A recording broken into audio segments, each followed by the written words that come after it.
အားလုံးပဲမင်္ဂလာပါရွှေလောက်ဝ ICT solution ရဲ့ network distributor ကနေပြီးကြိုဆိုပါရစေကျွန်တော်ဒီနေ့ဒ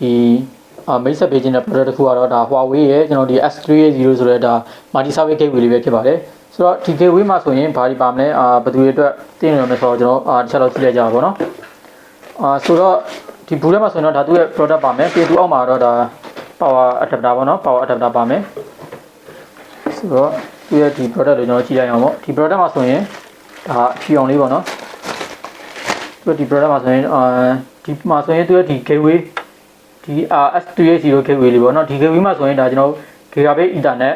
1 port 2 port ပါမယ်ပြီးရင် gigabit ethernet LAN 1 port ပါမယ်အဲ့ဒါပြီးတော့ကျွန်တော်ဒီဘေးမှာရတော့ဒါ gigabit ethernet LAN 9 port ပေါ့နော်အဲ့ဆိုတော့ကျွန်တော် total ဒီ1 3 port ရဲ့ဒါမှမဟုတ်ရင် LAN 9 port ရဲ့ပေါင်းပြီးတော့ဒါ LAN 10 port ပါမယ်ပေါ့နော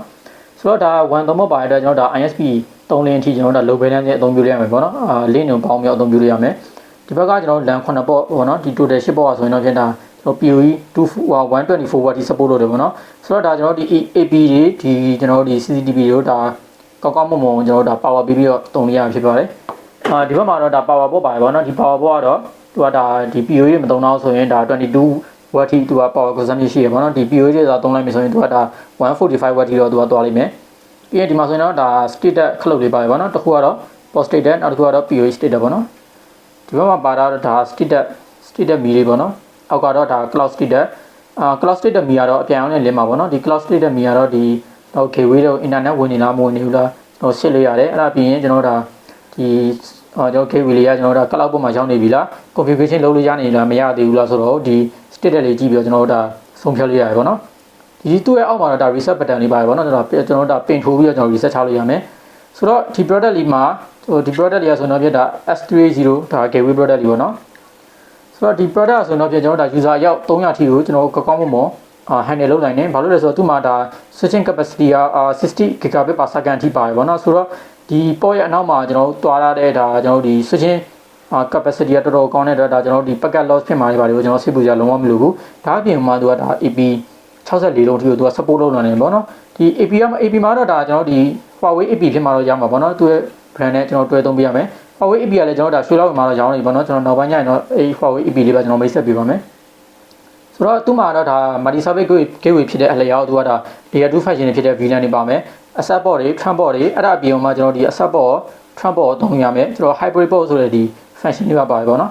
အဲ့ဒါအပြင်မှာသူကဒါ device တွေကိုကျွန်တော်ဒီ filter လုပ်လို့ရမယ် MAC filtering ပါမယ်အဲ့ဒါပြင် layer 3 feature တွေဖြစ်တဲ့ကျွန်တော်ဒါ static routing သုံးလို့ရမယ်အဲ့ပြင်ကျွန်တော်ပြောခဲ့တဲ့မျိုးဒီ1 3 line ကိုကျွန်တော်ပေါင်းလို့ရမယ် load balance ပါမယ် failover function တွေပါမယ်ပေါ့နော်အဲ့ဒါအပြင်မှာကျွန်တော်ဒါကျွန်တော်ဒီမှာချိတ်ထားတဲ့ကျွန်တော်ဒီ LAN ချင်းချင်းဖြစ်ဖြစ်ကျွန်တော် LAN တွေ1ဖြစ်ဖြစ်access မလုပ်စေချင်ဘူးဆိုရင်လည်းကျွန်တော် ACA သုံးပြီးတော့ပိတ်လို့ရသေးတယ်အဲ့ဒီမှာကျွန်တော်ဒီ NAT feature တွေပါတယ်ပေါ့နော်အဲ့ဒါအပြင်မှာကျွန်တော်တို့ဒါ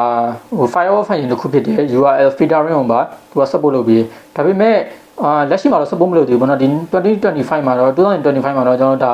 firmware update နဲ့ support လုပ်မယ်လို့ဒါ Huawei ဘက်ကနေပြောရတယ်ပေါ့နော်ဆိုတော့ဒီ device ကဒါတော်တော်လေးကိုပြည့်စုံတဲ့ device လို့ကျွန်တော်ပြောလို့ရတယ်ဘာလို့လဲဆိုတော့အရောက်300ဒီ support လုပ်တဲ့အပြင်မှာ EPO 64လုံးထိကျွန်တော် handle လုပ်နိုင်တယ် cloud ပေါ်နေပေါ့နော်ဒါ cloud management ဒီ gateway လေးပေါ့ဆိုတော့ဒီ gateway ကိုဘယ်လိုနေရာမှာသုံးကြမလဲဆိုတော့ဘယ်လိုနေရာမှာသုံးမလဲဆိုတော့ကျွန်တော်ဒါကျွန်တော် office တွေပေါ့နော်ကျွန်တော်ရုံးအကြီးပိုင်းတွေမှာလည်းသုံးလို့ရတယ် small to medium business နဲ့ဒီလောကထဲမှာဝင်နေတဲ့ဒီ community အကုန်လုံးဒီကျွန်တော်ဒီ S380 လေးအသုံးပြုရပါတော့ဆိုတော့ဒီ S380 လေးကိုသုံးမယ်ဆိုရင်တော့ဒါကျွန်တော်ဒီ Huawei သူ့ရဲ့ဒီ APA switch တွေနဲ့တွဲသုံးမှုတော့ကျွန်တော်အကြံပေးတယ်ဘာလို့လဲဆိုတော့အဲ့ဒါမှကျွန်တော်ဒီ cloud ပေါ်နေပြီးတော့ centralized management တွေလုပ်လို့ရမယ်အဲ့ဒါပြီးလို့ရှိရင်ကျွန်တော်ဒီ post status တွေ port up down status တွေလည်းကျွန်တော်ဒီ cloud ပေါ်နေပြီးတော့စောင့်ကြည့်လို့ရမယ်ပေါ့နော်သူ့ရဲ့ cloud ကတော့ဒါ eKit လို့ခေါ်တဲ့ဒါ eKit cloud လေးကိုကျွန်တော်အသုံးပြုရမှာပေါ့နော်ဒါတော့ Huawei logo လေးပေါ့နော်ဒီ eKit cloud အသုံးပြုပုံ configuration တွေပါရလဲကျွန်တော်နောက်ပိုင်းကျရင်တော့ video တင်ပြဖို့ရှိရဲဆိုတော့လောလောဆယ်ကတော့ဒီ product တွေကိုကျွန်တော်ဒါဝယ်ယူလို့ရနေပေါ့နော်ကျွန်တော်ရွှေလာဝင်းမှာဆိုတော့ဒီကလို့ပစ္စည်းရှိမရှိရေဈေးနှုန်းတွေသိကျင်တယ်ဆိုတော့ကျွန်တော်ဆေးရမှာကနေဖွဲ့လို့တော့တစ်ချက်လောက်ဖုန်းဆက်ပြီပေါ့နော်ဆိုတော့ဒါတော့ S380 ဆိုတဲ့ဒါ Huawei multi service gateway လေးပဲဖြစ်ပါတယ် okay ဆိုတော့ကျွန်တော်နောက်ထပ်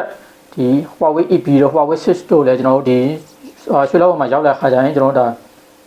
ထပ်ပြီးတော့ဒါမိတ်ဆက်ပေးအောင်မယ်ပေါ့နော်ဆိုတော့ဒီနေ့ product လေးကျွန်တော်တော့ဒီလောက်ပါပဲဆိုတော့ဒါ